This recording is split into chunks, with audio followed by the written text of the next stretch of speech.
This is a presentation of the Sports Source Digital Network, presented by Hearthside Bank.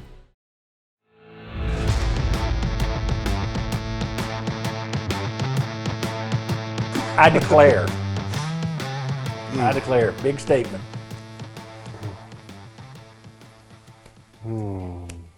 I declare that it'll be a very big off-season and that some things will need to take place to put people in the right mindset to go into next season. I don't know. Expand. What do you mean?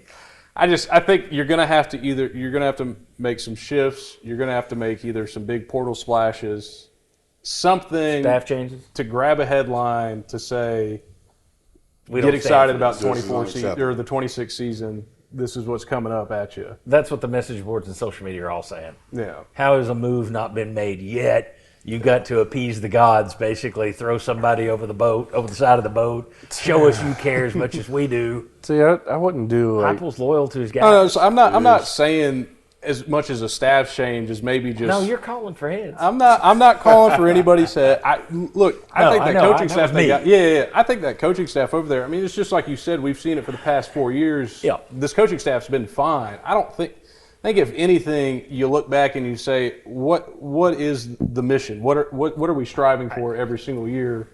And let's either make it more realistic or go chase it. The things that we need to make what we want to do actually in view. Okay. Yeah, I'd be careful about making a coaching change because we had to bring in Sal Sinceri. Our senior year? Or no, that was our junior year. Dooley was it. And man, there's a lot of benefit to having a second, third year coordinator. But I do declare they're going to have to win the transfer portal to rebuild this team to make it a championship contender next year. And keep the guys you've got that you want to. I mean, that's the thing. Yeah. You got a lot of guys who are going to come back now and say, "Pay me," and you can't pay them all. So who gets the money and who goes? But it feels like that this team has 60% of the pieces there, maybe 70% of the pieces. I wonder what it would look like if you'd had McCoy and Gibson this year. Yeah. I mean, face it. Probably had an elite defense. Your defense would have looked a lot better. I'll say that. Yeah, let's go back to that. 3 1,000-yard receivers. Aguilar's a legend. Is he still a legend at 8-4? Yeah. And then the elite defense. But you were swinging for the fences on all those. So Hey, I was trying. You were I trying. did get one receiver and a running back. Yeah. So Here's Go the ahead. other piece, too, to McCoy and those guys. Last year, you had James Spears Jr. on the other side that was still a threat. He was more of a threat than Joshua Josephs was, I would say, in this year, as far as to get to the quarterback. So quarterbacks knew they had to be faster with the ball. That all those things play together with the DBs on the back end. Yeah. If I'm really good up front, their job's going to be easy. If they're really good on the back end, our job's going to be a little bit easy because they're going to cause some coverage sacks. So I think it was a little different. I think it would have been a little different. Yeah, I'm not saying it would have been last year's defense because you're missing James Spears Jr., but I think it would have been better with McCoy. I don't think it would have been like we think it would have been. Yeah. This is a completely different defense because those guys missed a lot of tackles and could not secure the edges all season long. Well, and go back to that has nothing to do with the corners. every week, poor old Ty Redmond was getting attacked earlier this year, and then he wound up second in the SEC with 3 interceptions. Last couple of games, he looked like you didn't see him getting smoked game after game after game. So you did see some improvement there, and that was an awfully big hole to start. Everybody just now says that's an excuse. You're tired of hearing it. Doesn't mean it's not true. But what do you got? What's your declaration? My big declare is I declare that this Vanderbilt loss is a defining moment for the coaching staff, and this is two ways. Okay. It either gets the clock started a little bit faster, and guys are going to be really watching this offseason to see what we do. Is there any coaching changes, or is it kind of the same old deal? Are we winning the transfer portal? Is it kind of the same old deal? Or like on the other side of that, like Heupel understands now, I've got to change some things I'm doing. This is not going to work.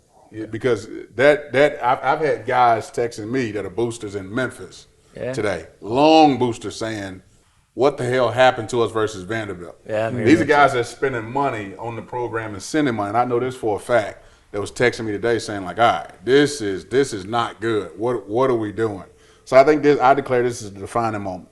I think he feels that pressure from this loss a little bit more than he's felt from the playoff game last year. Okay, would turning point be a better way of saying it? Turning point. Defining moment means it sounds like all the other crap he did doesn't count. It's only this Vanderbilt loss defines him more than the 11-2, more than beating Alabama twice when nobody else in the conference beats them twice. You're throwing all that out. It's Vanderbilt. What I would say, like getting texts from those guys, sounded like it. Okay, yeah. But is that what? So you agree? So I would say define a moment. I think he starts to feel the pressure from the guys that's been long giving money to this program to say, all right, what are you doing to fix this?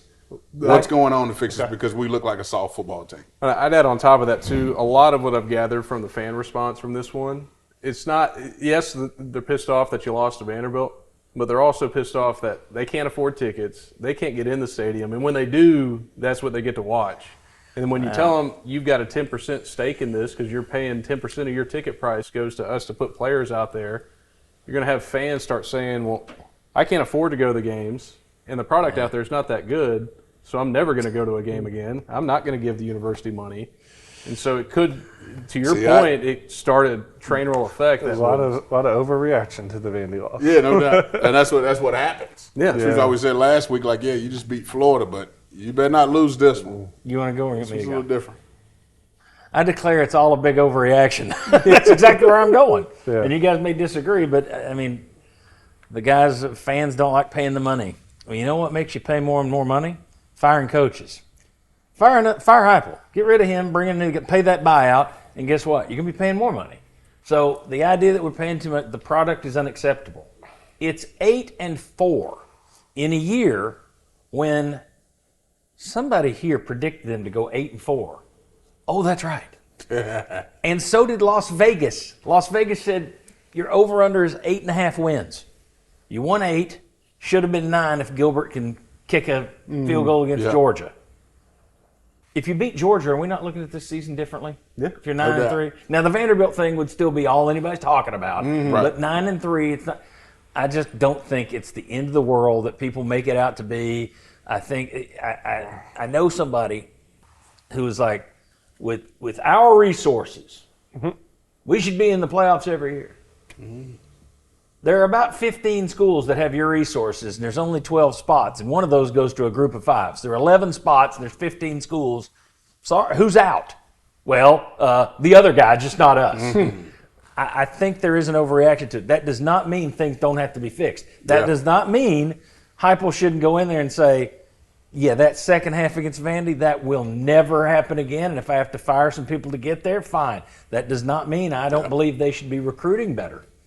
Now, I realize they're eighth in the nation right now. That's very good. That's their best finish so far. That's 4th or 5th in the SEC. Not good enough. No. Not saying you have to be number 1 in the league, in the nation every year in recruiting. Yeah. How about top 5 once? So I'm not Mr. Overlook it, ignore it. Yeah. At the same time, anybody talking about firing Heupel to me has no understanding of what the league is. So tell me. Nobody spent more money than Texas this year. Let me ask you this question. Would you fire Steve Sarkisian? I think I would say this. When you're spending that money, it kicks up. Ryan Day had pitchforks out for him because he lost to But you're saying, Michigan and then he won the national championship. Doesn't that prove that was wrong to have the pitchforks? Here's Ryan Day spoke about this, the fact that he had to hire security for his family. Right. I don't think that's a good thing. Because of losing the Michigan game. And the information he was getting back and all the rest of the people saying it. Right. So what I'm saying is, like, if you're Texas and you know you just spent all this money and you don't go win a national championship or even get close to winning one, people start rumbling. The money is literally, like, the fact that we're asking for so much money now from these boosters. Yeah. They have a stake and a say in what's going on because all they got to do now is threaten to say, hey, you know what? That $10 million check I gave you last year, I'm not giving it to you this year. And I'm just saying, if that's the case every year, then let's just set up a system to where the national championship coach stays where he is, and everybody else, we play the music, and all the other 135 coaches do musical chairs every single year because only one team wins the championship. That's and right. you got 20 schools that think they should win it every year. And How many teams fired their coach this year? Tons. A lot. Yeah. More so than they have been before, right? Yeah, Somebody got James Franklin that's like right. I'm not arguing in the playoff last year. Yes, Big Ten champion last year. My question is, That is a fact. I'm not arguing the fact. I'm saying that's dumb. Yeah. Do you think it's? Are you saying No. it's a good thing or bad? No. What I'm just saying is like It's a this reality. is where the reality is. Agreed. And I'm the just trying to say it shouldn't be. And so my question Yeah. is like, let's say Heupel goes into this offseason and say, you know what? I'm gonna continue what I've been doing. I'm gonna promote my guys from within. If this is anybody what we're leaves. gonna do, right? Or if anybody leaves, Yeah. or you know what? Defensively, we're gonna be okay. We're gonna keep this thing the way we used to do it. And then you come back, and now you got a tougher schedule next year. On paper right Yeah, now. yeah, on we don't paper, know what, yeah, most definitely. yeah. But I think, yes. Texas A&M, all that, like you got a tougher schedule. Yeah. So I would probably say if you keep things the way they are right now, you're probably going to be what? I would say 7-5. I ain't going to give you 8-4. Well, With a okay, tough- so we're saying you can't get back to 10-3. 10-3 last year's gone. So we're not looking at the fact that Nico left Unless in April. you make some major changes to your defense and figure out how to play defense, you can. Here's the thing that killed the game. This is what took fans out from what I'm seeing. Yeah. The way I've that heard you it too. lost the line of scrimmage versus Vanderbilt. They whooped you on both sides of the football. That's a thing that's like, all right. Pavia is one guy. I think it's Vanderbilt. I think it's just the name Vanderbilt. Yeah. Yeah. But it's If also that- the way you lost. If that same team was called UCLA, people would be pissed. They would. It's Yeah. the Vanderbilt thing. No doubt. And I that think ain't that's changing. a chunk of it. Yeah, I know. That I know. ain't changing. And here's the thing: if you're going to do something like this past offseason, you bring in Jim Chaney, you bring in Seth Luttrell, and the guy's been here all year, and I still don't know if it's Luttrell or Luttrell. But you bring those guys in, and you completely revamp your offense. You change it. Yeah. A lot of schools, a lot of coaches aren't going to do that. Are you doing that on defense? If you brought in some guys and said, Tim Banks, when we hired you, we told you just be aggressive because we're going 1,000 miles an hour. You just keep up. Well, that's not really what you're doing on offense now. You're not constantly 1,000 miles an hour. If you come back next year and say, we're running more motion, we're showing more formations on offense, on defense, we're going to mix it up a little bit more. To me, that is positive changes without having to whack anybody, but it is bringing in some more analysts and at least studying your weakness. It's the self-scout. Yeah. So I think you can make improvements without whacking people. I don't know if you can with recruiting. I've seen this group recruit, and they're good, not great. But I do think there's people that just want blood for the sake of blood. What And that I think is an overreaction. I think it goes back to, again, we're asking for more money. So those people have more say now.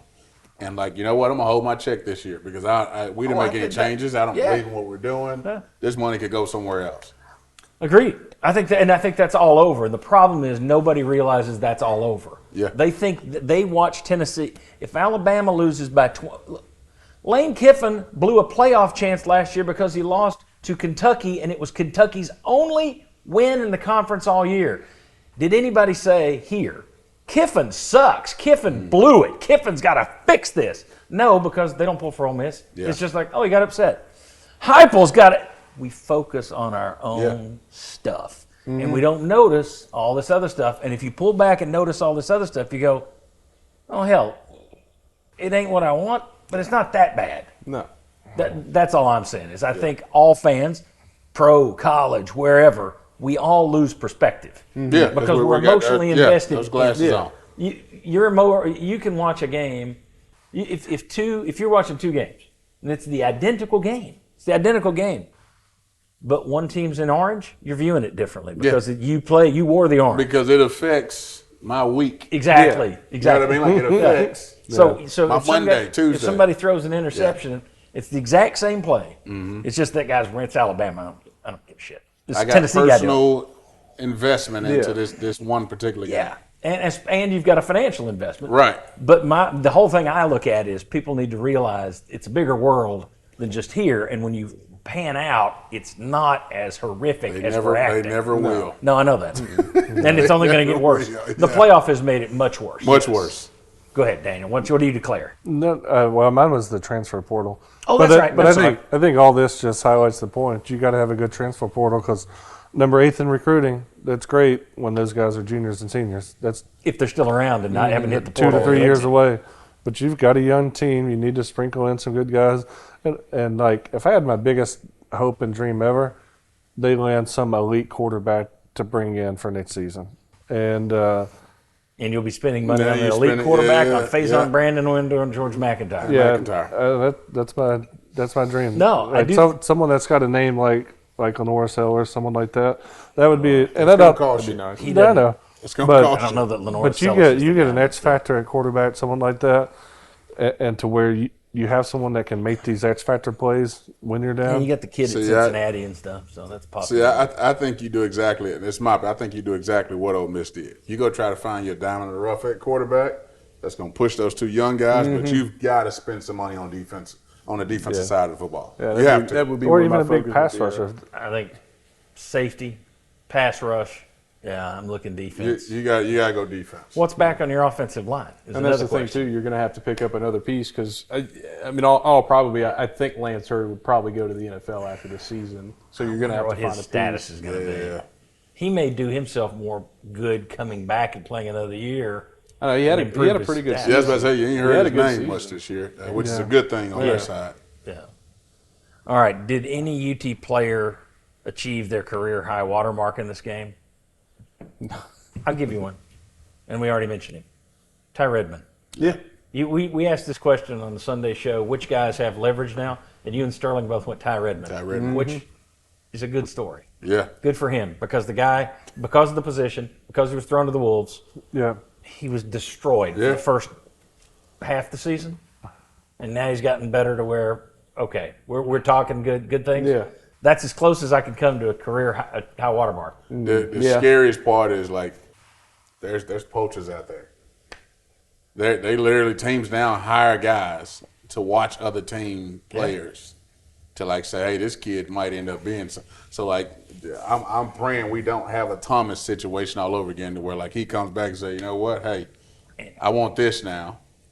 And you weren't for sure you had revenue sharing last year. So there's more teams that can do That that can do this year. it. That was Miami. That can do it. Vanderbilt now has cash to Yeah. do that. Think of the bottom feeders who didn't have NIL dollars. Now that they're allowed to do the revenue sharing, well, heck, I can just take that SEC network check, hand that right over Yeah. here. Okay, I'm confident in going forward into next year. A player or a position group you are confident in. I would say Deshaun Bishop.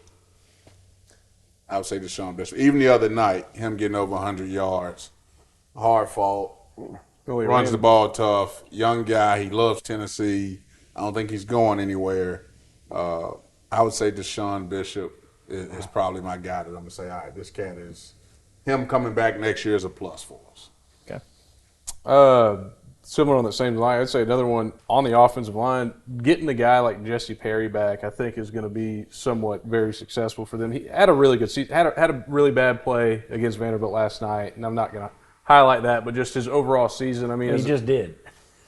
but Welcome to the media. as a whole part of the season, though, he's played really consistent and really well, having to move different positions. You've now made a Swiss Army knife on the offensive line, and having more of those guys makes you so much more successful because if this guy goes down, well, now I know I've got this guy that I can plug over here because my backup over there really isn't as good as my backup right guard, and I can put him in and move Jesse Shuffle over around a here. little bit. And so that adds a lot of value to your offensive line. And now when you're looking at next season where you might have to replace some pieces, that guy not only earned himself more value being able to do that, but now offered him more ample opportunities to find different positions to play in. And as a pro scout, when you see a guy's being able to play all over the offensive line, you get a lot more notice that way. Braylon Staley was mine. You know, just coming in as a freshman in that slot position, just tore it A up all. sophomore, but Oh, first time player. First time player, yeah. But he's done really well. I really like Hobbs too. I thought he, especially the last part of the season, he was a force on the inside until he got banged He's up a got to little stay bit. healthy. Yeah, he's got to Staley's a stay good healthy. one. Bishop's a good one. Yeah. Okay. I'm worried about. Defensive line. Defensive line. We were told all offseason, hey, this guy here might be as good, if not better, than James Pierce Jr. And I had my questions about James Pierce as far as his total snaps he would play in a game. Yeah. But I mean, like Joshua Joseph had a lot of moments where like he could have like took over and kind of ascended himself. That defense. So now losing those guys. Yes, you got Hobbs coming back potentially, but I'm worried about who's filling in. I think you felt the difference losing Omari Thomas, Omar Norman Love. Omar. Like you felt that this season. You felt it. Yep. Well, and then on top of that, you're losing Don Bailey and Bryson Easton this season. Yeah. What is Ty West's? I think Tyree's got one more year. Tyree West is. I think he's got one. Yeah. One more. Mm-hmm. But yeah, I'm worried about defensive I may line. be wrong on that one. You've got to have some guys that fill those spots, and we didn't have that this year. That showed. Until they get a new offensive line coach, I'm always going to be worried about the offensive line. Whoa. Where's that been all year? You haven't called out the offensive line coach, so you want the coach change? I said it before the season. Then they had that really good stretch, and I was like, maybe I was wrong. I can't say anything. You can't say anything. Well, you played for him. That puts you in a rough spot. In all fairness, that question's been there. Yeah. Can he develop offensive linemen into and we were talking about his that. own. A fresh his own. Can he find them, bring them in, develop them? Because he's done it with some other guys.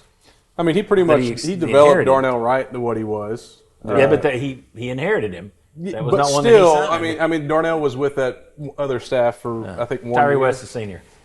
Yeah. Now, I don't know if he's a 29th year senior, if he can come back Yeah. in this day and age. Who the hell knows? I think he's done. I wouldn't go that far. I feel like Coach Ellerby's done a really good job over there in terms of what he's had to take on. I mean, a lot of the offensive line. Challenge him, Ollie. The offensive line him this what's year up. has probably played a lot better than a lot of our offensive lines in the past. I mean, there was an offensive line where I had to play. And, I mean, we still somewhat made it successful. I'm not the most talented person, but we made it work. And that's the thing that Ellerby – that tells me everything I need to know. We made it work. There we go. That's why I'm worried about the offensive line. Well, we made it work because he helped develop me and put me in a position to be successful every single Saturday. And that's what he does. Guard. It was when you had to go in and play center that There's a that was difference. your nightmare. Yeah. You didn't want to do that. I didn't like playing center. I know. That's what I'm saying. But, I mean – So it was your nightmare. I didn't say I it was sucked the at center, nightmare. too. I was horrible at center. But when I look back at my experiences with different offensive line coaches, Ellerby's the only coach that I've ever had that taught me the entire game of football, understood what all was going around me and why my job was as important as it was. And so I get your opinion about it. And I know a lot of people have had that opinion, but I don't know if there's a better offensive line coach out there, especially that understands. Sam Pittman. He doesn't understand the system that Heupel's wanting to get done. He likes Pittman, too. You almost went to play for Pittman. I do really like Sam Pittman. He's a great Pittman's guy. my guy, man. Yeah. Pittman was amazing. As much as I hated the guy, and I went to defense because I hated Harry's stand. He's staying. I hated that guy. I told him that to his face, and I moved to defense 2 or 3 days later. I had a little chart that I kept in my locker where I'd count how many times I made him throw his hat each day in practice. That's all I cared about. But to his point, Harry got those guys ready to play. And that's what it goes. Like, that's the reason why I say that loss is a defining moment. Like, you either gonna have to ask for more out of your position coaches, or you got to do some switching, because we showed up as a soft football team versus Vanderbilt, and I would almost say all season long. Defensively, we just did not look very physical. Yeah, I'll give you And that. I know we had injuries. Corners but are like, not. Yeah, we were not. We were not physical. Yeah. How much of, again, I think that also ties into that mentality thing we talked about, whether it's a mean streak or physicality, something was missing there. And I'm going to say I'm worried about secondary. Yeah. All right, so Redmond he's developed. Okay, that's good. And I don't hate Willie Martinez the way everybody else does. That's I one love of the, Willie. I think you develop. Again, he was the one that had his whole position group decimated. But he got Redmond better. Hood's gone. If you get Ricky Gibson back and he's healthy, okay, that's pretty good. You need some help at safety. I think you need another corner. I don't know what you got behind there, but nothing proven to my point. So safety is a concern for me. Making sure Gibson's back healthy, and I just think you need some depth there. You're right on the defensive line. I'm not arguing that, but I'm also worried about that secondary. Yeah. Okay, Josh Heupel's best or worst move the other night? I would say like my worst move that I just remember off the top of my head was the way he managed to clock the end of the game. We had about 8 to 9 minutes left on the game clock. They just went up all right, are we trying to score the football here, or are we confused about what play we're calling? But there was like literally moments where like we're burning 30, 40 seconds off the clock, and it looks like we have no clue what we're trying to call. And I'm used to guys like saying like, all right, we got 2 plays called on this. Yeah. So that way, as soon as this first one's done, we're right back on the line, and we're a fast team. But like literally, we slowed down at 9 to 8 minute range, and it looked like we were not being aggressive enough to go try to score the football. I talked to a former player the other day, and I don't know that he wants me to say his name, so I'm not going to say his name, but I talked to a former player the other day after the game who said that, in his opinion, the play calling didn't look good because you had an offensive line that was confused and a quarterback that was rattled, and it's like there's not much you can call in that situation. There's not much you can – and I said, what about going to tempo? He said at that point, he said you were just turning it back over every 3 plays and put your defense back out there. He said, I think he was just wanting to get out of there. That's not good. No, that's not good. I would say not having them ready to play. Yeah. I'll just go with the big thing. Whether I don't think it's the end of the world like some do, but still, you got beat in every aspect the other night. Every aspect. Game plan, your team not being motivated enough to go whip somebody who's brought champagne into your locker room. He didn't have them ready to play. Maybe it's a one-game glitch. I would assume it is. I've seen the guy do some pretty good stuff. Man, it's But the last game. that was a bad guy. I'll do a best worst. My best, the play that he designed that Mike Matthews dropped in the end zone, I thought he did an amazing job designing that one. Mike just dropped it. But the one to where I wanted to drink Al Wilson's hard-hitting iced tea just back-to-back, when it was 4th in your season, and we hit the comeback route that was 10 yards short of the first down marker where Joey was There's the getting end. Well, that's Aguilar's. I mean, that's. But I you know, can't why throw even that. run a route where a guy's coming back? Yeah, that too. Well, that's true. Ran a but short route. When you had other routes out, you can't throw that. That to me, I was talking to Bob Hodge from our television show, and he said that's every bit Joe Milton running out of bounds against Ole Miss. That's Nico running out of That was a bounds tough one. against Arkansas. Yeah. That was just you can't. I called out Lenora Sellers against Texas A&M, where it's 4th and forever. The only play you can make to win this game is throw it up for grabs, get a flag, or get a Hail Mary. Yeah. You can't run for it, moron. What are you doing? I thought that one was a dumb decision on Aguilar, but still. All right. Ollie, what was your Did you worst? give me yours? Yeah, you gave, didn't you? Oh, best or worst both. Yeah, I mean, I would just somewhat, I guess, fall similar on the lines of what you said. I mean, if you got your quarterback coming out saying that, well, we didn't take practice serious enough, well, that's a position where if I'm the coach and I see that, then, hey, that wasn't good enough, we're running this period over again. Or that wasn't, this whole practice wasn't good enough, Which has happened. Yeah, it's happened multiple times. Start the whole practice over. Yeah. You get halfway Did you ever see through practice. Heupel do that? I did it once, started a period over. But I mean, it's happened. With Pruitt, we get halfway through a practice, and that wasn't good enough. Start the whole thing over. I knew they never period should have zero. fired Pruitt. But it happens a lot. Yeah. And when a coach tells you that as a player, you're like, oh, this is not a good day to be. You at better have practice. some high leadership equity to start a practice over. We're getting closer and closer to the Patriots playing the Giants on Monday Night Football, so Yeah, let's roll it. Let's get about it. go. What were you going to say? Oh, we can go over. Those games don't matter. That's a bad deal. Like I thought that was a really bad deal to hear that from Joey, and then like to say, I think they said also like Heupel mentioned it like practice wise at some point. Yeah, it wasn't good practice. Yeah. That's not good. That's not- you are the head of the like you. I'm not thrilled to hear that from the quarterback because Yeah. my first question is, aren't you the quarterback? Yeah. I know you transferred in, but. but your Yeah. job is to get in there and put a foot in somebody's tail. Let's go. Yeah. Get him, but maybe he tried and couldn't get him to respond. I'm going to jump around here and we're going to skip over one, Yeah. come back to it, close with the right one. Picking nits, just the whole damn game. Yeah, I mean, not that I'm in a hurry here, but A little what nit. nits are we going to pick out of that one? A nit that I loved was our ground crew. Okay, at the end. Yeah, go with that. Go with that. Yeah. Tell your joke. Well, if you're in the stadium, G10 Garage has been horrible all year, so you might as well just sit there for an extra hour and a half. But hats off to the ground crew. Played some amazing defense. They circled the power T at the end, They- so nobody could run out there and spank a flag or anything. And like initially it started out with like 5 of them, then it grew to 8. Then I swear there's like 15 or 20 of these guys Good for protecting them. it. Tell them what you texted me. No. Well, what I texted you is like, that's the best defense I've seen all night. And like, I mean, I'm talking about when the teams were doing their high fives and there's a little scruffle there at midfield. the ground crew came right in. They knew their job, and it was Minute just to watch, man. hey. Will West had a good question on that on the radio today. He said, if you saw the end of the Michigan-Ohio State game, it was Michigan players that ran and covered up their M, so Ohio State couldn't do it. In Tennessee, it was the grounds crew. Does that also speak to Hey, listen, no young comment. crew with no fight? All right. No comment. You'd have been out there getting flags, Oh, right? I'd have been on. Flag. He'd have got I'd have targeted. been on. All right. Who won the Vanderbilt game? What UT player gained the most clout or praise?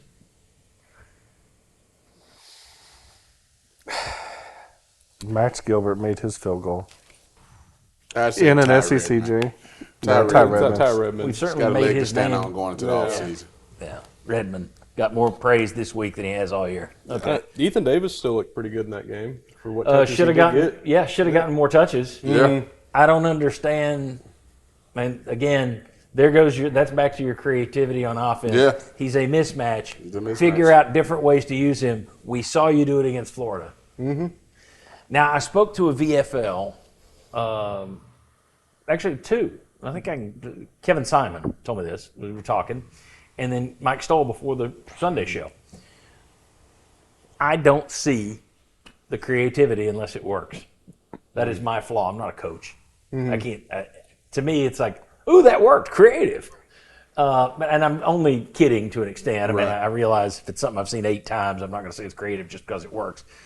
But I asked Kevin, I asked Mike, is this offense, we've all bashed it for not being creative. And they both said, no, they throw 2 or 3 wrinkles a game at you.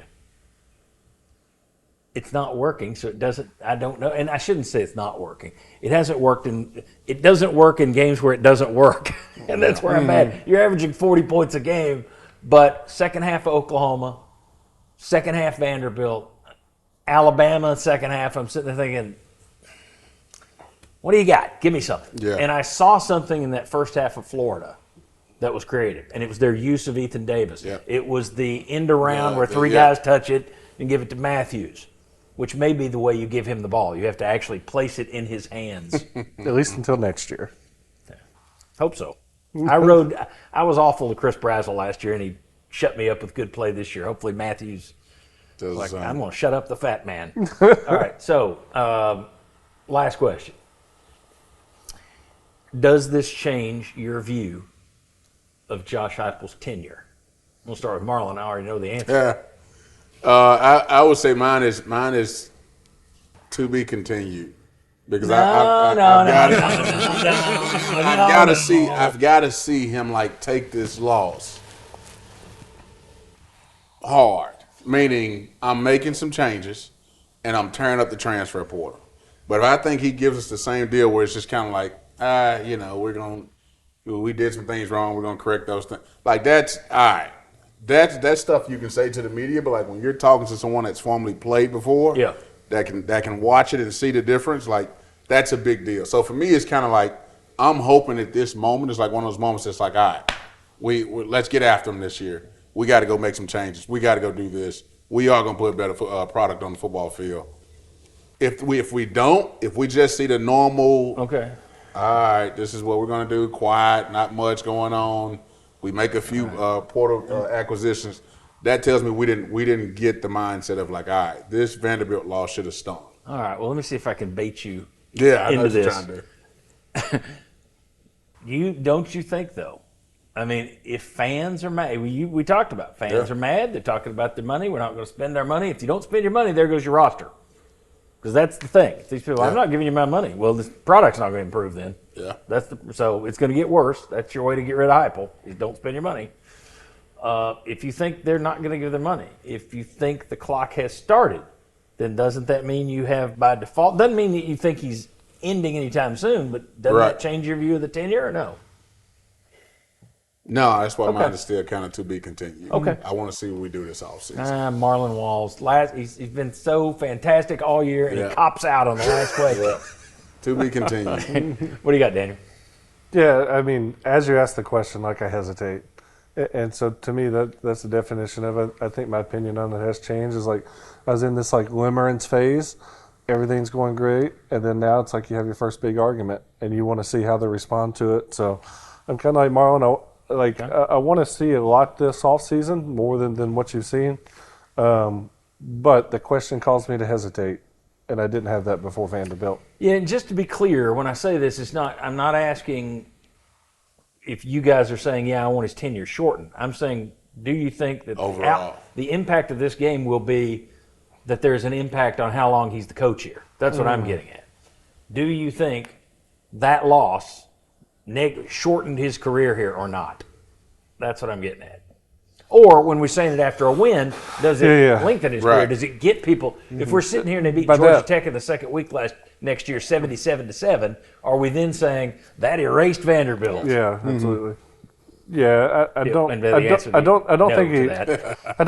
think it makes me want to shorten his tenure because no, it's not what you want. It's do you think his career will be shortened because people are now negatively out on him, or no?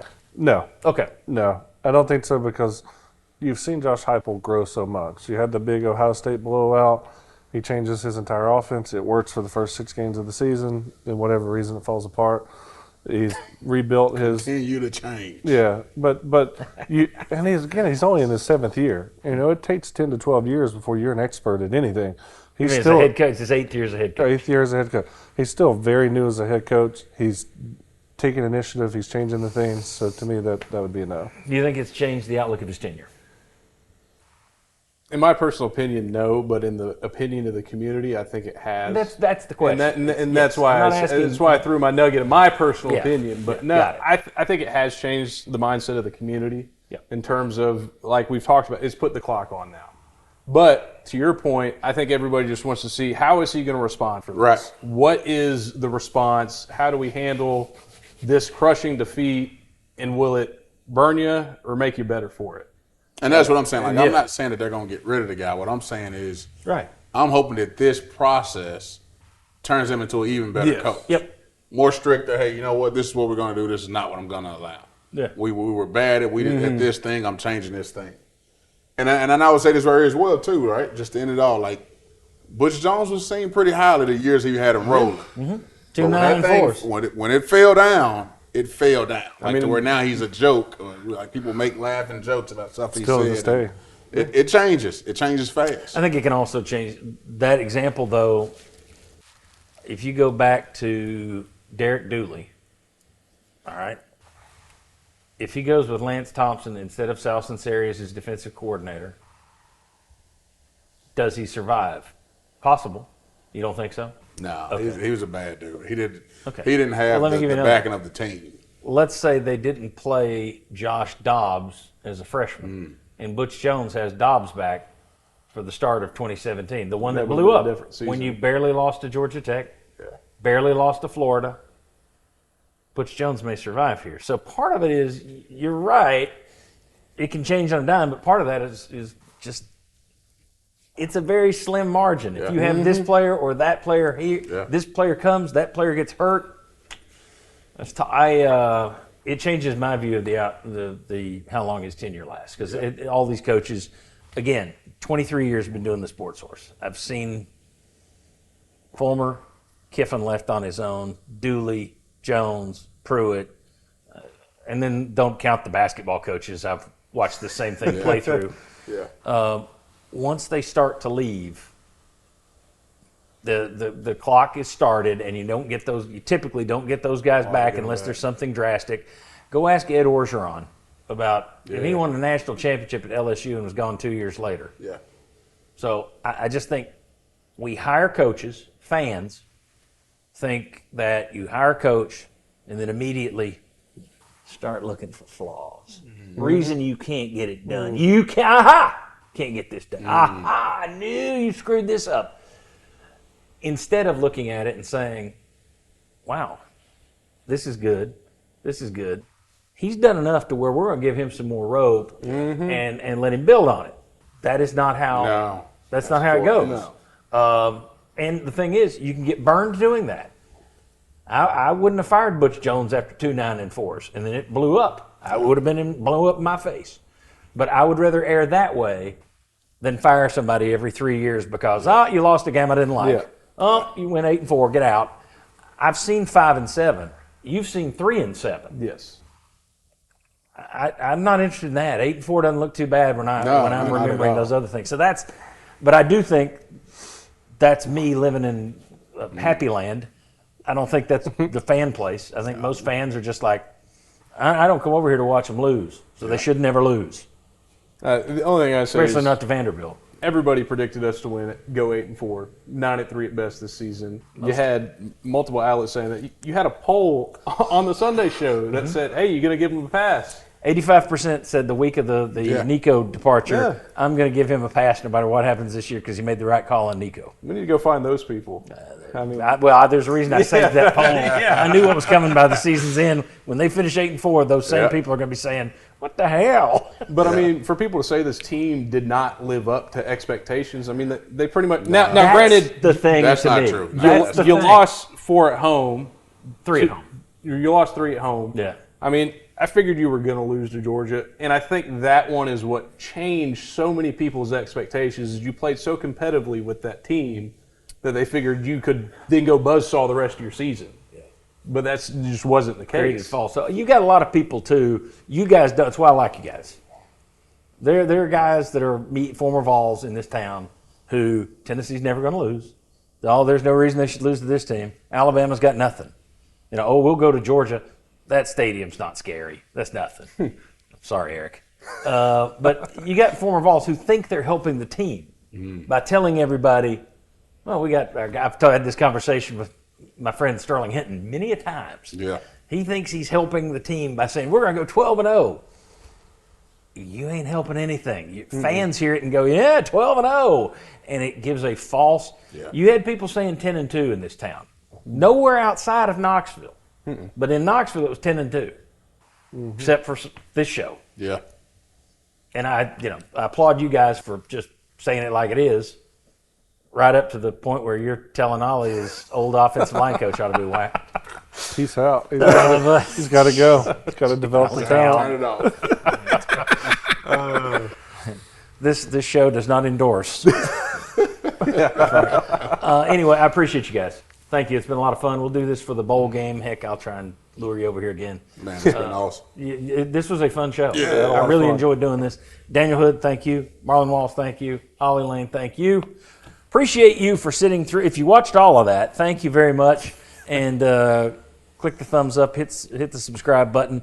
Leave us your comments. Tell us your thoughts on what's acceptable, what's not acceptable. Are you going to spend money? Are you not going to spend money? Do I just not understand how hard it is to get in over there? Are we putting all Vol fans in the same boat when there's some of you out there who are reasonable and don't see that? Tell us what you think. I appreciate it. See you next time.